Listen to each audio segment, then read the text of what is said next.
अस्सलाम वालेकुम रहमतुल्लाहि व बरकातुहू। बेटा क्लास 9 यूनिट नंबर भी 9 बायोलॉजी का आज हमने टॉपिक स्टडी करना है ह्यूमन हार्ट। इसका आधा टॉपिक आज हम स्टडी कर सकेंगे। ह्यूमन हार्ट जो है ये क्या है, एक मस्कुलर पंपिंग ऑर्गन है। मस्कुलर का मतलब है कि ये मसल्स पर मुश्तमिल है, मसल्स का बना हुआ है, इसलिए इसको मस्कुलर ऑर्गन कहते हैं। पंपिंग ऑर्गन क्यों कहते हैं कि ये ब्लड को पंप करता है, ब्लड को पंप करता है। कहां कहां पंप करता है? क्योंकि ये ब्लड को लंग्स में भी पंप करता है, ये ब्लड को बॉडी के पार्ट्स में भी पंप करता है, इस वजह से इसको पंपिंग ऑर्गन भी कहते हैं। इसलिए फर्स्ट लाइन में लिखा है it is a muscular pumping organ. Muscular pumping organ मतलब बता दिया ये मसल्स पर कंटेन है और पंपिंग परफॉर्म करता है, ब्लड को पंप करता है, इसलिए इसको मस्कुलर पंपिंग ऑर्गन का नाम देते हैं। दूसरी लाइन में देखें ये किस चीज का बना हुआ है। हमने कहा जनाब कि ये कार्डियक मसल्स का बना हुआ है। Cardiac muscles, cardiac muscles, cardiac mean related to heart, cardiac mean related to heart, heart से जो रिलेटेड होंगे उनको हम कार्डियक का नाम देते हैं। तो ये इनवॉलंटरी एक्शन होते हैं, यानी ये ऑटो वर्क करते रहते हैं, इनमें हमारी मर्जी शामिल नहीं होती, हमारी मर्जी शामिल नहीं होती। आप चाहें दिल की धड़कन को थोड़ा कर लें या ज्यादा कर लें तो ऐसा मुमकिन नहीं है, इसने ऑटोमेटिकली खुद वर्क करना है, तेज चले या आहिस्ता चले इसने खुद ही चलना है। धड़कन इसने अपनी खुद ही चलानी है, आपके कंट्रोल में ये धड़कन मौजूद नहीं होगी। इसी वजह से हम कहते हैं ये इनवॉलंटरी एक्शन है। तो ये दो तरह के एक्शन होते हैं, एक इनवॉलंटरी एक्शन, दूसरा होता है वॉलंटरी एक्शन। वॉलंटरी एक्शन ऐसा एक्शन होता है जो हमारी अपनी विल में हो, हमारी मर्जी में शामिल हो, जैसे पढ़ना, सोना, खेलना, खाना, ये हमारी अपनी मर्जी है, खाएं या ना खाएं, सोएं या ना सोएं, हमारी अपनी मर्जी है, ये वॉलंटरी एक्शन है। और ऐसे जो हमारी अपनी मर्जी जिसमें मौजूद ना हो या मर्जी शामिल ना हो उनको हम इनवॉलंटरी एक्शन कहते हैं। तो हार्ट जो अपना काम करता है ये इनवॉलंटरी एक्शन होता है। ये कार्डियक टिश्यू स्ट्राइएटेड मसल्स हैं, स्ट्राइएटेड टिश्यू है यानी धारीदार है, और इनके अंदर क्या होता है, एक न्यूक्लियस प्रेजेंट होता है। ये स्ट्राइएटेड टिश्यूज हैं और इनके अंदर सिंगल न्यूक्लियस, एक न्यूक्लियस जो है वो प्रेजेंट होता है, और ये टिश्यू हमने कहा इनवॉलंटरी एक्शन होते हैं। अब हार्ट की बेटे हमने बतानी है लोकेशन कि हमारी बॉडी के अंदर ये किस जगह जो है ये प्रेजेंट है। तो हमने कहा located in chest cavity, thorax भी कहते हैं हम इसको, चेस्ट कैविटी को थोरैक्स भी कहते हैं। चेस्ट कैविटी के अंदर प्रेजेंट है कहां पर, बिटवीन द लंग्स, लंग्स के दरमियान में, ये दो लंग्स हैं हमारे, लंग्स के दरमियान में जो है ये हार्ट जो है वो प्रेजेंट होता है।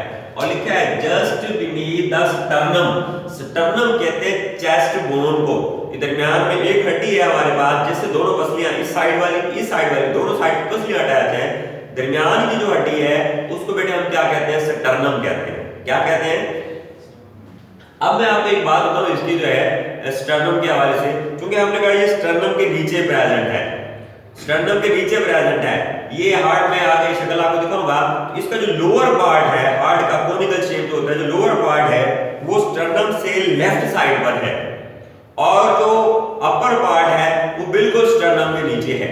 और पंपिंग चूंकि लोअर पार्ट ने करनी है, अपर पार्ट ने नहीं करनी होती, लोअर पार्ट पंपिंग करनी है, इस वजह से हमें दिल की धड़कन लेफ्ट साइड में महसूस होती है, इसीलिए हमें दिल की धड़कन लेफ्ट साइड में महसूस होती है, स्टर्नम के नीचे नहीं महसूस होती। चूंकि ये है तो स्टर्नम के नीचे, अपर पार्ट बिल्कुल स्टर्नम के नीचे होता है और लोअर पार्ट उसके लेफ्ट साइड में चला जाता है, और कंट्रैक्शन रिलैक्सेशन जो है, जो पंपिंग करनी है वो लोअर पार्ट ने करनी है, मतलब वेंट्रिकल ने करनी है। इस वजह से हमें दिल की धड़कन जो बीटिंग है वो लेफ्ट साइड में महसूस होती है। इसके बाद देखिए बेटा साइज कितना है, इसका साइज क्लेंच्ड या क्लोज्ड फिस्ट, क्लेंच्ड फिस्ट का मतलब क्लोज फिस्ट होता है, बंद मुट्ठी, जितना भी बॉडी होगा उसकी बंद मुट्ठी जितना हार्ट का साइज होगा, बंद मुट्ठी जितना हार्ट का साइज होगा। और हार्ट का मास कितना है, 250 ग्राम से लेकर 350 ग्राम तक, 250 ग्राम से लेकर 350 ग्राम तक एडल्ट ह्यूमन बीइंग का हार्ट का मैस होता है। 250 ग्राम से लेकर 350 ग्राम तक इसका मैस होता है। ये रिलेट करता है, कम से कम या ज्यादा हम इसको ले सकते हैं, बॉडी के साइज पर डिपेंड भी करता है। अब स्ट्रक्चर की बात करते हैं। पहले हम इसका एक्सटर्नल स्ट्रक्चर देखेंगे कि इसका एक्सटर्नल स्ट्रक्चर क्या है, इसके बाहर क्या क्या चीजें हैं। तो एक्सटर्नल स्ट्रक्चर में heart is enclosed in a sac और मेम्ब्रेन। हम कहते हैं हार्ट जो है एक थैले के अंदर बंद है। इसकी मैं एक एग्जांपल देता हूं तो बच्चों को पढ़ाते वक्त जो है कि आप एक शॉपर ले लें, उसके अंदर पानी भर लें और उसके अंदर एक बॉल डाल दें। अब जो बॉल है वो हार्ट के चैम्बर्स पर मुश्तमिल हार्ट का हिस्सा है। जो पानी डाला है ये एक फ्लूइड है जिसको यहां पे नाम देंगे हम पेरिकार्डियल फ्लूइड, और जो बाहर शॉपर की मेम्ब्रेन है उसको हम नाम क्या देते हैं जनाब, पेरिकार्डियम। अब आपने अगर बाहर से प्रेशर लगाना है तो बॉल तक प्रेशर पहुंचने तक पहले प्रेशर शॉपर पर आएगा, फिर पानी पर आएगा, फिर हार्ट के मसल्स तक जाएगा। पहले जो प्रेशर है वो बर्दाश्त किसने करना है, शॉपर ने करना है, मतलब पेरिकार्डियम ने करना है। फिर किसने करना है, पेरिकार्डियल फ्लूइड ने करना है। मैक्सिमम इन्होंने ही जो प्रेशर है वो बर्दाश्त कर लेना है, हार्ट तक में प्रेशर पहुंचने ही नहीं देना। ये इनका मेन फंक्शन है। यहां पर आप देखें, ये सिंपल मैंने एग्जांपल से आपको बताने की कोशिश की है। अब यहां देखें, heart enclose in a sac और मेम्ब्रेन, कार्ड इसको क्या कहते हैं हम, पेरिकार्डियम कहते हैं। क्या कहते हैं इसको, पेरिकार्डियम। और in between heart and pericardium, pericardium और हार्ट के दरमियान में एक फ्लूइड बेटे प्रेजेंट है, इसका नाम क्या है, पेरिकार्डियल फ्लूइड। इसका नाम क्या है भाई, पेरिकार्डियल फ्लूइड है। क्या है भाई, पेरिकार्डियल फ्लूइड है। अब इसका फंक्शन क्या है, अब इसका फंक्शन क्या है, पेरिकार्डियल फ्लूइड का या पेरिकार्डियम का फंक्शन क्या है, ये प्रोवाइड करता है लुब्रिकेशन भी करता है और रिड्यूस करता है फ्रिक्शन ड्यूरिंग पंपिंग एक्शन। जब इसका एक्शन पंपिंग हो रहा हो तो उस दौरान ये फ्रिक्शन को क्या कर लेता है भाई, कम कर लेता है। यानी वो फ्रिक्शन हार्ट को नहीं होने देता, हार्ट को प्रॉब्लम नहीं होने देता, तो ये फ्रिक्शन को क्या करता है, रिड्यूस करता है। दूसरा इसका हम एक्शन बताते हैं, ये एक्ट करता है as a shock absorber. Shock absorber के तौर पर भी एक्ट करता है, जो शॉक है उसको ये एब्जॉर्ब कर लेता है, हार्ट को शॉक नहीं होने देता। जिस तरह आप मोटरसाइकिल के ऊपर बैठते हैं तो उसकी शॉक्स लगी हुई है, तो जितने आपको धक्के लगते हैं वो शॉक बर्दाश्त करती हैं, आपको धक्के कम महसूस होते हैं। यानी वो उनको क्या कहते हैं, शॉक क्या करते हैं, उनका काम क्या होता है, शॉक को एब्जॉर्ब करना। इसलिए ये पेरिकार्डियम या पेरिकार्डियल फ्लूइड एक्ट करते हैं एट शॉक एब्जॉर्बर के तौर पर जो है ये एक्ट जो है वो कर रहे होते हैं। ये एक्सटर्नल स्ट्रक्चर में हमने क्या बताया, पेरिकार्डियम, और क्या बताया भाई, पेरिकार्डियल फ्लूइड। अब हम हार्ट के अंदर चलेंगे, इंटरनल स्ट्रक्चर को स्टडी करेंगे। किसको करेंगे भाई, इंटरनल स्ट्रक्चर को स्टडी करेंगे। Heart consist of 4 chambers. बेटे कितने चैम्बर्स हैं, कितने खाने हैं दिल के भाई, 4 खाने हैं। मैं ह्यूमन बीइंग का जो हम पढ़ रहे हैं तो ये 4 खानों पर मुश्तमिल है, 4 चैम्बर्स पर मुश्तमिल है। तो wall of heart chamber contain cardiac muscles. Heart chamber की जो वॉल्स हैं, दीवारें हैं, किसकी बनी हुई है, कार्डियक मसल्स की बनी हुई है। किसकी बनी हुई है भाई, कार्डियक मसल्स की बनी हुई है। अब हार्ट को हमने 2 पोर्शन में डिवाइड किया, upper portion and lower portion. Upper portion को नाम देते हैं हम एट्रियम। क्या नाम देते हैं बेटा, एट्रियम का नाम देते हैं। अपर चैम्बर्स आर कॉल्ड एट्रियम। जो अपर चैम्बर्स है हार्ट के, उनको हम क्या कहते हैं बेटे, एट्रियम कहते हैं। which are divided into 2 chambers by interarterial septa। Interatrial septa इसको डिवाइड कर रहा है 2 चैम्बर्स में। उन 2 चैम्बर्स को नाम क्या देंगे, राइट और लेफ्ट में कन्वर्ट कर देंगे। अपना right chamber right atrium, left chamber left atrium का नाम देंगे। और ये दोनों थिन वॉल्ड चैम्बर्स है। एट्रियम जो है ये क्या है, थिन वॉल्ड चैम्बर्स है। फिर देखिए इसको एट्रियम, अपर चैम्बर जो है, अपर चैम्बर्स को हम एट्रियम कहते हैं। तो एट्रियम डिवाइडेड है बाय अ वॉल या सेप्टा उसको कहते हैं, चूंकि ये एट्रियम के दरमियान में सेप्टा मौजूद है, इस वजह से इसको इंटर आर्टरियल सेप्टा कहते हैं। इंटर आर्टरियल सेप्टा सेपरेट करता है, लेफ्ट को अलग कर देता है, राइट को अलग कर देता है। तो दूसरे पेज पे चलते हैं तो वहां पे हमने देखिए लिखा हुआ है कार्ड left and right atria. Atria are thin wall chambers, atria are thin wall chambers. इन्होंने कोई खास पंपिंग नहीं करनी होती, इसलिए अल्लाह ताला ने इनके जो चैम्बर्स की वॉल्स हैं वो पतली रखी हैं, ज्यादा थिक नहीं रखी।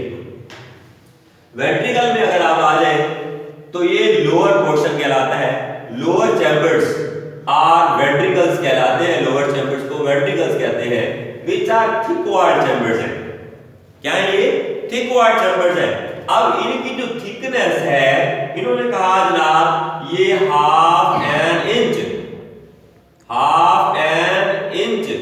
आधे इंच तक इसकी जो थिकनेस है वो होगी।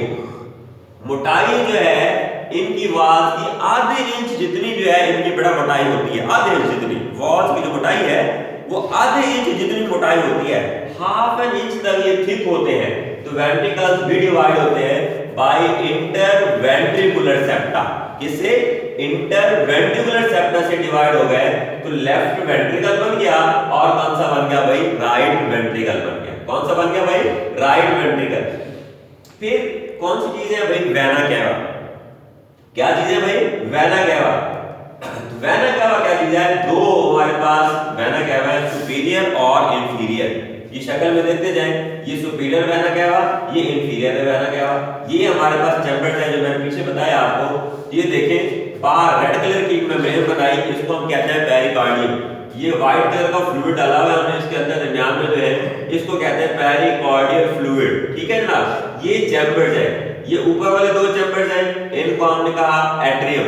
ये वाला राइट एट्रियम, ये वाला लेफ्ट एट्रियम। ये तीन वार्ड हमने कहा होते हैं। ये दरमियान में जो सेपरेशन है इसको हम कहते हैं इंटर आर्टरियल सेप्टा।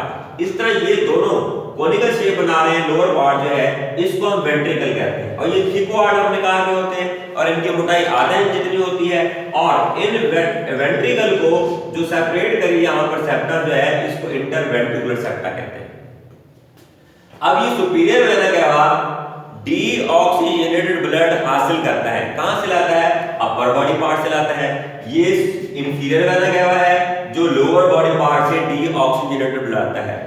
बेटा याद रखें, डीऑक्सीजनेटेड ब्लड का मतलब जिसमें लेस ऑक्सीजन हो या ऑक्सीजन प्रेजेंट ना हो। लेस ऑक्सीजन भी कह सकते हैं आप उसको। जब ऑक्सीजन प्रेजेंट नहीं होगी तो उसका कलर ब्लू कलर का होगा, वो ब्लड ब्लू कलर का होगा, इसलिए मैंने ब्लू कलर यहां पे जो है इस्तेमाल किया।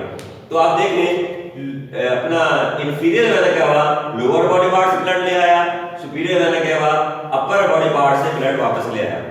अब एट्रियम और वेंट्रिकल के दरमियान में देखिए यहां पे एक वॉल्व प्रेजेंट है, यहां पर एक वॉल्व प्रेजेंट है। ओपनिंग है, पहले तो ब्लड आना है एट्रियम से वेंट्रिकल में, उस ओपनिंग को गार्ड करते हैं, कंट्रोल करते हैं। उस वॉल्व को नाम देते हैं ट्राइकस्पिड वॉल्व। ऐसा वॉल्व जो प्रेजेंट है एट्रियम और वेंट्रिकल की ओपनिंग को कंट्रोल करता है, गार्ड करता है, उसको ट्राइकस्पिड वॉल्व कहते हैं। ट्राइकस्पिड क्यों कहते हैं? ये थ्री का शेप या थ्री फ्लैप पर मुश्तमिल होता है। थ्री फ्लैप्स की वजह से इसको ट्राइकस्पिड वॉल्व कहते हैं। एक और नाम भी देते हैं इसको, क्योंकि एट्रियम और वेंट्रिकल के दरमियान में प्रेजेंट है, इसलिए बेटा इसको एट्रियोवेंट्रिकुलर वॉल्व भी कहते हैं। इस वजह से इसको एट्रियोवेंट्रिकुलर वॉल्व का नाम भी देते हैं। और काम क्या होता है इसका? ये बैक फ्लो ऑफ ब्लड से प्रिवेंट करता है, वेंट्रिकल से एट्रियम में ब्लड वापस नहीं जाने देता। फिर हमारे पास है बाइकस्पिड वॉल्व। ये ओपनिंग जो हमारे पास लेफ्ट एट्रियम और लेफ्ट वेंट्रिकल के दरमियान ओपनिंग है उसको गार्ड करता है, इसको बाइकस्पिड वॉल्व कहते हैं। और इसका काम क्या होता है कि लेफ्ट वेंट्रिकल से लेफ्ट एट्रियम में ब्लड वापस नहीं जाने देता। इनमें ऑक्सीजनेटेड ब्लड है जो कि लंग्स से आया हुआ है, इसलिए ये रेड कलर का होता है। फिर हमने लिखा है जनाब pulmonary semilunar valve. Pulmonary semilunar valve, ये देखें ये पल्मोनरी हमने आर्टरी बनाई है, इसके दरमियान में यहां पर हमारे पास जो है ये और कलर शो करते हैं, यहां पर वॉल्व प्रेजेंट है। इस वॉल्व को कहते हैं पल्मोनरी सेमिलुनर वॉल्व। ये पल्मोनरी आर्टरी के बेस पर प्रेजेंट है। इसका काम क्या होता है, जब ये चैम्बर रिलैक्स होता है तो ये ब्लड को वापस आने से रोकता है। इसको कहते हैं पल्मोनरी सेमील्यूनर वाल्व कहते हैं। लास्ट में हमारे पास है एओर्टिक सेमील्यूनर वाल्व। ये ऐसा वाल्व है जो प्रेजेंट है at the base of aorta. ये एओर्टा जा रही है रेड कलर की, इसकी बेस पर यहाँ पे प्रेजेंट है, तो ये एओर्टा में जो ब्लड चला गया उसको वापस आने से रोकता है। इसको कहते हैं हम एओर्टिक सेमील्यूनर वाल्व। तो बेटे आज हमने जो है ओनली स्ट्रक्चर पढ़ा है, दिल के पार्ट्स के नाम पढ़े हैं कि इसके पार्ट्स कौन कौन से हैं। इसके डायग्राम को और इन पार्ट्स को आप याद करेंगे और इंशाल्लाह नेक्स्ट लेक्चर में हम इन पार्ट्स का काम पढ़ेंगे, फंक्शन पढ़ेंगे कि ये अपना फंक्शन किस तरह से परफॉर्म करते हैं, ब्लड हार्ट में किस तरह से आता है और किस तरह से लंग में जाता है, लंग से फिर हार्ट में किस तरह से आता है और फिर फ्रॉम बॉडी में किस तरह से डिस्ट्रीब्यूट होता है। ये इंशाल्लाह हम नेक्स्ट लेक्चर में पढ़ेंगे इंशाल्लाह। अस्सलाम वालेकुम व रहमतुल्लाहि व बरकातहू।